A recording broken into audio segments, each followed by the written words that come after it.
Welcome back to the channel and welcome back to another quick pick prediction video. In this video, I'll be predicting the lightweight bout between James Llontop versus Gabe Green. And how do I feel about this one right here? Is I'm going average confidence, James Llontop to beat Gabe Green. So average confidence, James Llontop. And the confidence could shift. The person I might pick might shift. It all depends. Like couple fights, couple losses ago, probably Gabe Green. Well, a couple losses ago in that welterweight, probably pick Gabe Green average confidence, probably. But now some losses later, and now he's coming down to 155 off of a TK, like a KO loss. It wasn't like a TKO. He went to sleep off a TKO loss, no KO loss, to a solid fighter. But 170, and he dropped down to 155. Was it like a 20 pound? Nah. I mean, I'm trying to do math. I look dumb right now. Like what's called 15. That's 15 pound. That's 50 pound drop. Yeah, that's 50 pound drop right there after TKO loss. And yeah, so he coming down to 55. But let's focus on these fighters, not so much about Gabe Green. So Gabe Green, what I feel about him, now he's coming down to 55, where guys are quicker and more technical. That's it. That's no insult to 170. That's just how it goes. 205 to 185, 185 to 170. You're going to have these special guys in these weight classes that can be more technical, be the greatest of all time. But on average, in general, every single weight class is a technical increase per weight class. Like flyweights, they're supposed to be the most technical fighters in MMA.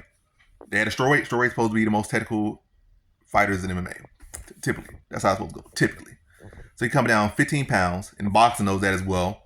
That's why they're so particular about the weight classes and this and that, and the power and the size. They're over 3 pounds, 2 pounds, 1 pound is a different weight class, and whatever case may be. But where am I going with this? But yes.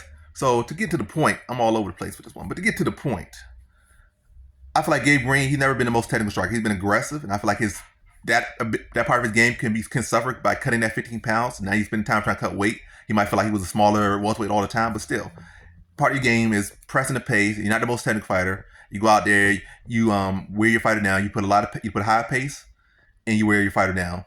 Your offensive takedowns aren't the best. Your offensive takedowns aren't the best, and your takedown defense is even worse. You don't have to worry about that too much. I don't feel like James Llontop going to be trying to take him down. I don't feel like it. So Gabe Green's going to be trying to push the pace, try to get for takedowns, but his takedown's not the best. So I feel like Llontop's going to be able to see them, defend them. And I think Llontop's the more technical striker. And I think with that weight cut, I feel like Gabe Green's chin's going to suffer. His speed's going to suffer because he's going with guys faster than him, more technical strikers than him. And I feel like James Llontop's going to be able to find that chin and be tagging him up when Gabe Green try to go for these weak takedowns, probably stab him with knees to the body, then just get those underhooks and just throw them right off him and then start to just tee off on him. And I feel like Gabe Green's style is going to suffer here. I feel like this probably fights that probably would have been better stylistically for him. Or maybe just feel like James Llontop's takedown defense isn't the best or his grappling isn't the best, which is kind of true in a bit. But maybe for a guy that's not you, but we'll see, Gabe Green. We'll see. But yeah, I think he'll be able to address the grappling of Gabe Green because he don't have the best takedown offense to begin with. He does have solid BJJ, but as far as takedown offense, not the best.